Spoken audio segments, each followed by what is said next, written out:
In today's video, I'm going to show you how to fix Facebook Messenger video call or audio call easily and fast. First thing, open the settings, go to the apps manager, open the apps like this, and then go to the wait a few seconds.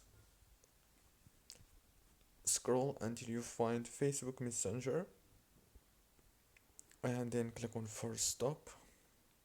Click on permissions. Make sure that every single permission here is enabled. Go back again, click on the storage, click on clear cache and clear the data. Exactly like this. Now all what you want to do is click on the power usage details, click on the app launch and disable this manage automatically option and make sure to enable those three options. Go back and click on force stop and that's it. Don't forget to like and subscribe. Thank you so much for watching this tutorial.